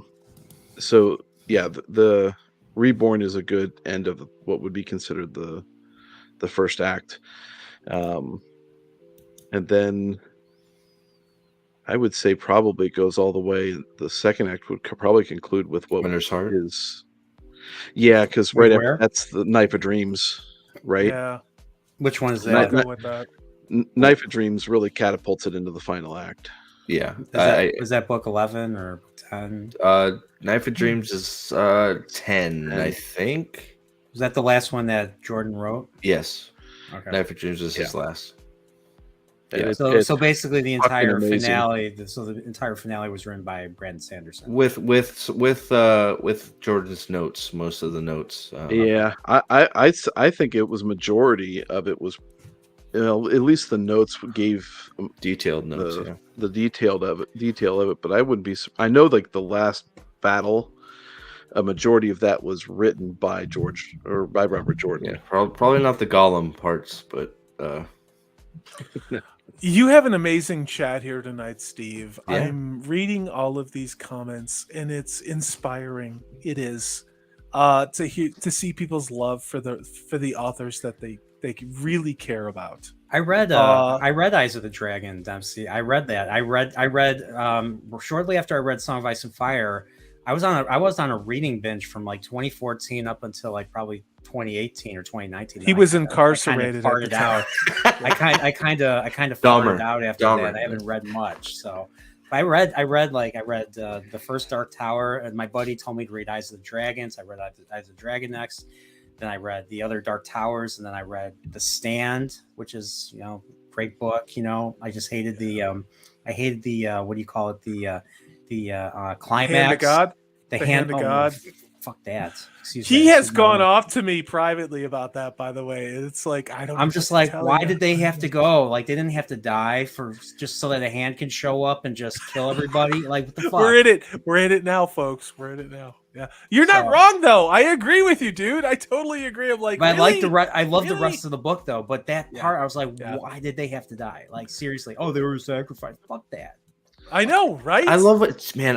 I love it so much when Emporio gets animated, man. He's like, he fuck never that. says like, fuck. Yeah, because he's here, man. Fuck. I love it, dude. Sorry, it's because he's been drinking fruit too much ice. Punch ice. I know. I know. It's got. I told him. I'm the preacher. I'm the one that shouldn't be using fuck. I saw him getting intoxicated. Well, you have from kids. The ice. You've used fuck Dennis, before, Nathan. All right. I was waiting for somebody. David Eddings was the first fantasy stories I read. My brother got me into fantasy, and he decided that would be the best place for me to start because David Eddings is a nice, easy read, which it was. I haven't gone back to it, but a lot of people have said the same thing as me. They've read it when they're young, and it's a little bit simple when you go back to it. But I don't care. I'll always remember Garion and Belgariad and the Sorcerer and Polgara. And all of those guys. So Polgara, the Sorceress, read. So I'll remember them forever. I remember buying those at a Walden Books in 1983. Yeah, I remember walking home in the snow with that book, the Anti-Pole. Yeah, I mean, and it was like my brother and I couldn't, like, we fought over it because we were poor. So I'd read and then we'd catch up and whatever it was, but I have that series, and I've tried to collect all of the books, like all of them, because I didn't finish it. But again, that's another book you can find at thrift stores like Goodwill's or used bookstores. People are just not reading David Eddings anymore, and it's a damn shame. Well, and it's interesting because Matt. So maybe I will go back and read it because there's so much, man. And that's the problem I always have is like there's all these fantasy stuff in there. Instead of reading something new, I always go back to what I've already read and just for a reread, right? And I really, I was glad that I branched out and started doing Dresden because I started sucking that up, right? So I need to start. I like my rereads, but I need to try and start branching out a little bit and getting some of this other fantasy stuff. Have you guys ever read what the hell's the name of that series? The Dragonbone Chair series, Tad Williams? You guys ever hear of that? No. Yeah, Tad Williams. I tried starting that, and I just didn't get into it. So what was it's it like for you? It's a three book series recommended by, I think, George R. R. Martin or something. This is back when I actually took George R. R. Martin's book advice. Seriously. Right. Well, I mean, well, Ryan, he probably recommended it because it was an author that could finish something. Well, he did. He did finish that. He did. Ouch. Yeah. Yeah. Shots He fired. recommended it. Yeah. But Wow. that's what. I'd That's love how for him to George is. aspire to. George, because that's how George responds to people that complain that he doesn't, finish his books. He's like, "There's plenty of other books. Read someone else's book. Here, I got plenty of. I have plenty of ideas. Here, read Tad Williams. Read. Yeah. Jacob, are you all right, dude? I mean, Yeah. I don't need to tell you this. I don't know where you are if there's tornadoes, but of course, crack a window in the house because air pressure needs to be equalized with that outside. Yeah. As someone who grew up with a lot of tornadoes back in the day, yeah, I would take Salty's meteorological guidance on that. Mod says a song of Ice of Fire borrows from Dragon Chair. Is that what we're talking about? The Dragon Bone Chair. What was it about that series, Brian, you didn't like? Was it the writing or the characters, or what was it? It was just the way it began. I felt like I was reading something from Disney. It's the series is called Memory, Sorrow, and Thorn. And yeah, the first book is called The Dragon Bone Chair, and it probably gets better later, but like the first couple chapters just didn't really bring me in. So I might try it. I might try it again. It's probably pretty good. I mean, but apparently it was a big influence on A Song of Ice and Fire. Well, you should probably go in a live stream with it. That shouldn't be, because he says, Jesus, it jumped. The Dragon Bone Chair is great. It is, however, very dense and dark. I'm not going to make any jokes about that being dense and dark, because this is not my channel. So. Well, we're off the rails anyway, so who cares? You can say anything you want. Yeah, like I'm gonna say, hey, somebody, take pity on me, become a member. I'm one member away from 8 more emojis, which I accidentally canceled my membership today. It was funny. This is a true story, and I was like, dude, my credit card expired. I got a new debit card. You guys ever have that? And it was like, well, shit, everything's kind of like cascading down, and I'm like, whatever. If there's somebody I like, I'll renew them. And Steve's like, Jesus, I lost 2 members, and I'm like, well, dude, it was probably me, and sure enough, it was me. So we really just need 1 more member. And I'm like, I'm sorry, Steve. I didn't mean to do that. So. No, it's all good, man. I'm thankful for every member I got. So I get to have fun making stuff. So, yeah, man. Man, we're gonna. I think we're definitely gonna have to do something with this book club idea, because, like, just the sheer amount of different fantasy books that have been mentioned here is just. Boggling, I think, is the word, because it's just like, and it's funny because somebody here in this panel has read, it's like, oh yeah, I read that. It's like, wow, man. So it's just hey, you do have it. Yeah, there it is. Yeah, man, that's further than I am. Here. Did you? I'm just a fake nerd, though. I'm just a fake nerd. I didn't say you were a fake nerd. You skipped a book, though. You're missing one. Excuse me. Look at how thick this damn thing is. What did I miss? They got everything in these two. Oathbringer's number 3, man. Come on, you missed 2. You got to. Words of Radiance. Come on, brother. It's probably on your shelf too. I'm just playing with you, man. Oh man, gentlemen bastards indeed. So yeah. I got something for Nerdporial. Ooh, look at this one. Classic episode. 25th anniversary. Holy shiites. That's cool. Classic. Dude, that was $1 at a thrift store. And dude, nobody cracked the spine on this. No one ever opened this book. Oh, it's man, crazy. That's a sin. I go to the fantasy sci-fi section of like the thrift store anytime I'm nearby. It's like, yeah, that's where I always went to when I used to go to Walden Books too. Like there were so many Star Trek books, so many Star Wars books, so many Star Trek books. Like I own the Star Trek encyclopedia because of Walden Books. So it's Walden Books is a big reason why I'm a big fucking nerd weirdo right now. So I'm not weirdo. This one nerd. is beaten to hell because this is an exceptionally good book. It is one of the it is not the original series, but this is Legends, and this is Test of the Twins, and this is one of my favorite Dragonlance books, and this is the old school 80s version of it. So, but they have all these little offshoots of all of them. I mean, and look at how I actually read these because they're beaten to shit. So yeah. Oh, you can tell they're well read. So, absolutely.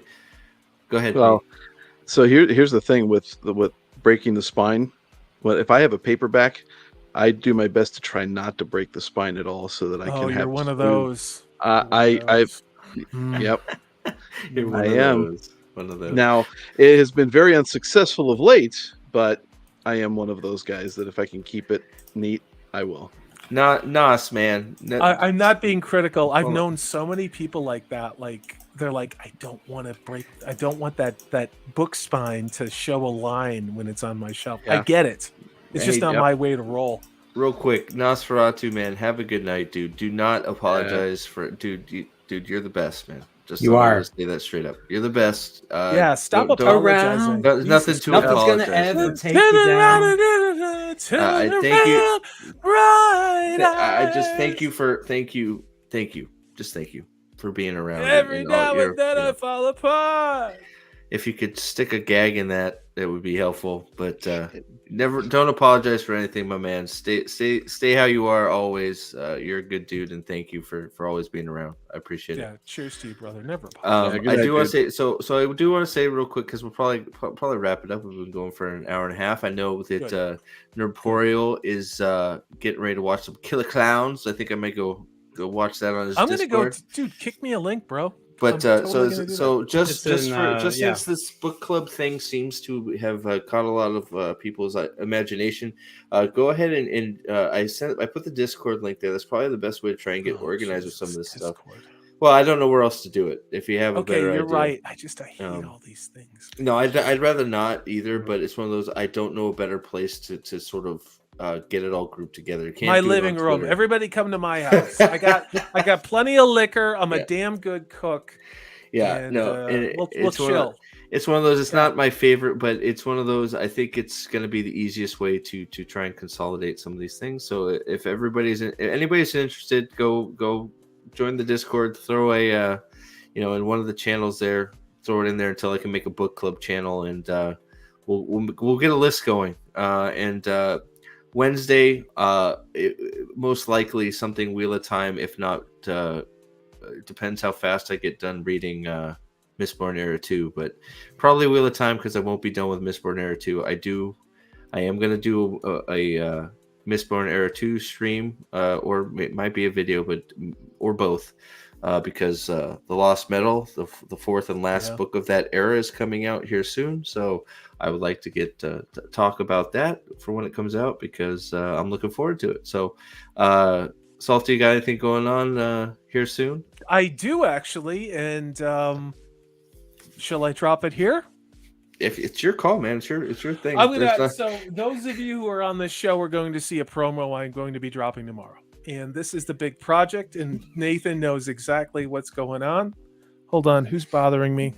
That's me. Oh, it's Nathan, dude. I'm on this live stream, Dick. Yeah, All right, so an asshole. this is if gentlemen, so those of you in chat, here we go. Oh, wait. Let's let this play. Everybody mute, please. Yep, you did. We all now are fully aware that in the end of the 20th century, our world has been observed closely by intelligences much greater than humanity's, and yet with the same corporeal impermanence as his own. We know now that as human beings busied themselves about their various concerns, they were scrutinized and studied, perhaps almost as narrowly as a man with a microscope might scrutinize the transient creatures that swarm and multiply in a drop of water. With infinite complacency, people went to and fro over the earth about their little affairs, serene in the assurance of their dominion over this small, spinning fragment of solar driftwood which by chance or design man has inherited out of the dark mystery of time and space. Yet, across an immense ethereal gulf, intellects vast, cool, and unsympathetic regarded this earth with envious eyes, and slowly and surely drew their plans against us.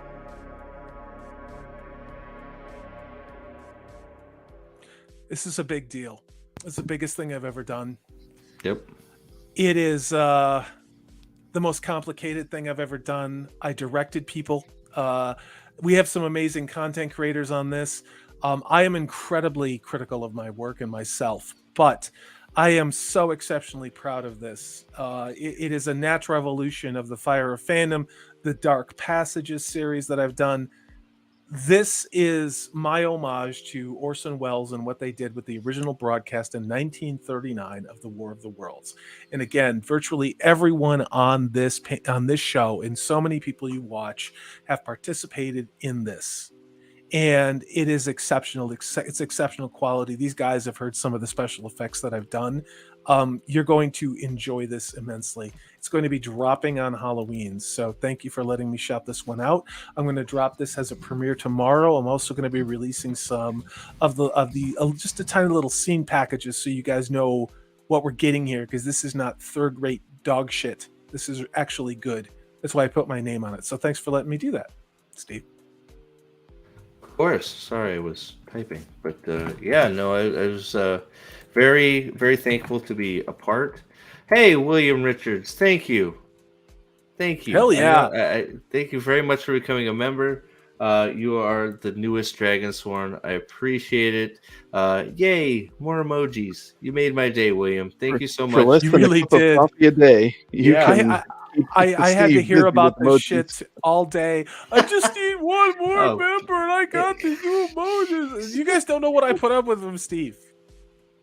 I mean, I'm glad you're a member. You won't regret it, William. Richards. Yeah, William, you've been coming around for a long time, so I appreciate you very much. Thank you. Getting close to the point where I will feel comfortable actually having a member stream, because some people might be there to show up. So that's awesome. So thank you so much. Me and Salty. I mean, Yeah, but we Wait a minute. What do you rope? Don't rope me into that. I'm not going to. I got better things to do than that. Jesus. Thank you, William. So you get your banner of the light after a month. You get your sword pinned. So thank you for coming on board, becoming a Dragonsworn. Appreciate it. welcome. We won't invite Salty to the member stream. Who? Well, now I'm coming for exactly. sure. I'm coming for sure. There you go. So I'm sorry. That's dropping tomorrow, yeah. Or you still got a little. Yeah, bit... that same promo is it's coming out on Halloween. I'm going to do some Right. other trailers. I've been very fortunate to work with. You saw how many people. Oh yeah. How many hours went into this, and it shows. You guys are gonna dig this. Nathan Manamanethrin crushed it. Steve crushed it. Nerdporial crushed it. Purple Valkyrie, Maxfield Von Priestley, a ton of voice talent that came into this, and there were some larger channels I wanted to participate. I think they will be in the next one. There are people, and I'm not going to name names, who are really good voice talents, who just because of scheduling weren't in this, but I can guarantee you after this one they'll be in the next one. So Sweet. yeah. Well, Yep. Floral's performance on that promo is Floral's amazing. Floral freaking is the man, and that was one take. Yeah, criminally undersubscribed Floral. is, Yeah, I that's think. I've supported that cat since he had like 2 subscribers. I love Floral. Yeah, so Floral is a great dude. He if you like puppets, even if you don't like puppets, it doesn't matter. He does some great stuff on Floral Under the Rock. Yeah, great dude. You know what Nathan did when we were live? He sent me a picture of his meat. Oh my god! I thought you were married, dude. I am, of course, referring to the beautiful smoked Dude, I brisket. just got a new member, Dude. bro. What are you I know. doing? No, I mean, like, you should put your meat Bro. on screen. Put your meat on screen. All right. Okay. You want? Okay. Here, Thank you, dude. Nobody asked for beanie weenies. I wanted to have my Nathan's big old smoked brisket. Wow. Dude, Wow. I guarantee you, if Steve refreshes his YouTube studio, it's down like 5 members. Well, it was fun while it lasted, eh? I don't know. Oh wait, hold on. I think Matt's got a hot comment here. Of course, we like puppets. Didn't we elect? I didn't elect. I'm one. pretty I don't sure know. 81 million people Did you just didn't self die out there, yourself but, there, oh, Matt? wow. I don't know about you, sir, but I did. But The see, views that's of the meat selected I'm talking individuals does not reflect everyone on the panel. Look- just saying. look at oh, that. is Look that at your that brisket? beautiful- Yeah, I saw that. That That is was be- good stuff. God, wow, that's that is sexy. beautiful. Look at the Dude, I crust want on some that of that. bad boy. Dude, mail me Yeah. some of that. It'll be fun. Mail it's it to all me. gone. I'll eat it. Can I I have like a just- sip of the fat and that's it? You know. Oh, That's yeah, it. that- I know, right? Good Dude, Lord. But it, so, well, real quick, Nate, you got anything going on, my man? Oh.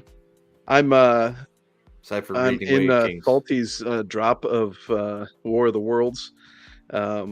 Outside of that, I have nothing going on. I was in the recent rewatch for White Cloaks. Yep. That's, I think, dropping Thursday, I think, I Wow. think so. where we cover a whole lot in an hour and a half, and I drank a whole lot.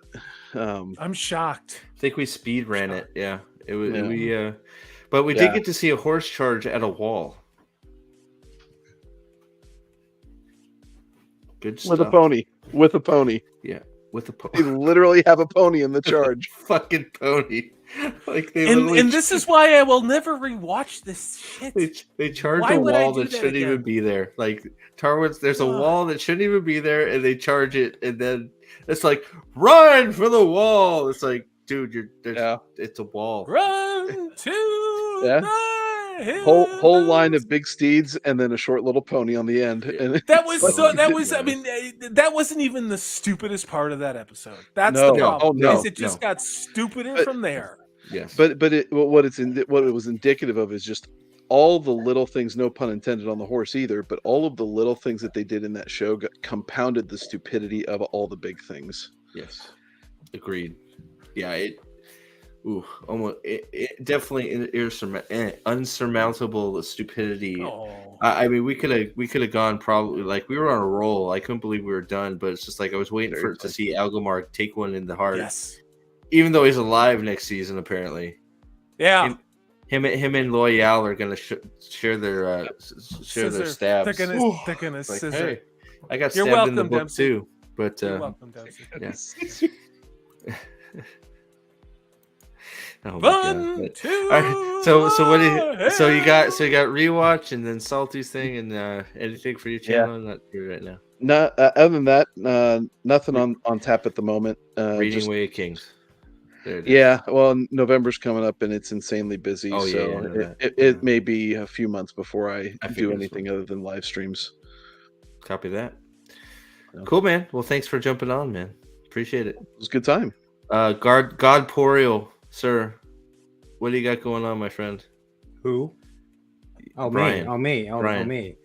Oh, yeah. His I got- Eminence. His Eminence. Yes. Well, I got plenty going on actually. Thank you so much for asking. Well, tonight after the stream, I'm actually gonna. If you're on my Discord, I'm gonna be watching the most profound '80s movie ever made, Killer Clowns from Outer Space. Da-da! Yeah, I'll be honest. That opening, that musical opening, is epic. And It needed talking. Though. I'll just say, yeah. So that's gonna be my next serial horror chat. It's probably gonna be sometime tomorrow. I think I'm actually gonna premiere it instead of doing it live. But that's gonna be my next one. Then Wednesday, I'm gonna be doing American Psycho with my friend Brian. Yeah, he's got the same name as me, just spelled wrong with a Y. So that's Wednesday, and then Thursday I'm doing another stream, do another anime-based ones. I don't know if you guys have ever heard of Vampire Hunter D. I have. The 80s I OVA. have. That's I gonna- know that one. Yeah. Yes, so that's going to be my Thursday when I'm doing that with Shinatsky. So, so that's this week, and then of course Sunday, and I have to read through. I have to get through 9 chapters of Wheel of Time by then, but my first book stream talking about my getting through the first book through Eye of the World will be on Sunday. And Cool. I have it's gonna be me, Steve, Pips, and Nathan. Yeah, So who needs me? You're right. It sounds great. I do need you for another. I do need you for Trek Portal. No, I'm busy. I've still been Go meaning to to do hell. Trek Portal. we still have to talk about the first season TOS episode, Taste of Armageddon, but we'll talk about that. That's- That'll be Sunday. And then Monday is going to be the grand finale of Serial Horror Chat, because Monday is going to be Halloween. And you know who I decided to do Serial Horror Chat for the season finale, the season finale. I'm going to be covering John Carpenter's Halloween Ooh, with Steve, with Wow. with Steve himself and you his lost and a his, bet. and his You lost a sons. bet. And I'm going to have a secret guest who is in the chat right now, and his son, and that will be on Monday. So we're gonna because I need to wash the taste of Halloween Ends out of my mouth. That was a terrible movie, and if you like Halloween, do not see that movie. If you like the last couple movies, do not see that movie. It was terrible, and it was such a disregard. It was such a disregard for what came before. Yeah, I did sort of lose a bet. I said, if you can get Ryan to do it, I'll do it. And he's like, okay, I'll do it. It's like, dang it. Oh, well. but yeah, so, but yeah. And you've never seen seen John Carpenter's Halloween. So this is going to be a treat. I have not. So I've never seen it either. I've never seen it. Oh, hey, there you go. That'll be great. I mean, if you like Jaws, if you like, Inhumanity, Unstoppable Killer, it's an awesome movie. If you like tension and creepiness, that movie is king. Is there nudity? Is there chick nudity? There is PJ Okay, Souls. I'll give it a chance. Shows her nipples. I mean, Okay. barely. I'm but a fan you of see 'em. nipples. The nibble is. All I'll right. have to watch now. Thank you. Well, there we go. So yeah. So thank you everybody for being here. Chat, you were amazing. William, thank you again for becoming a member. And Killer 8000 and Lau Hammock for your super chats. Appreciate you all. Dovianda Satovius again for being here and for being a member, and to all Wakazashi's Tea House, also a member. Thank you all for being here. Thank you to the panel. Dempsey, thank you for being here again. Nos, don't ever change, my friend. Don't ever change. No, don't never. ever change. Please. And I got to correct Jacob right here. He says clowns turn people into sacks of meat. No, he turns them into sacks of cotton candy and then drinks them. Fun. Fair. So just saying. Daniel, thank you for being here too. Jacob, I hope you're safe. Hope you get through that storm. Yeah, I hope you're all right, dude. buddy. Seriously. But yeah, so until Wednesday something, probably Wheel of Time, maybe Cosmere, maybe a little both. But yeah, we'll see you then. Thanks again, and bye-bye.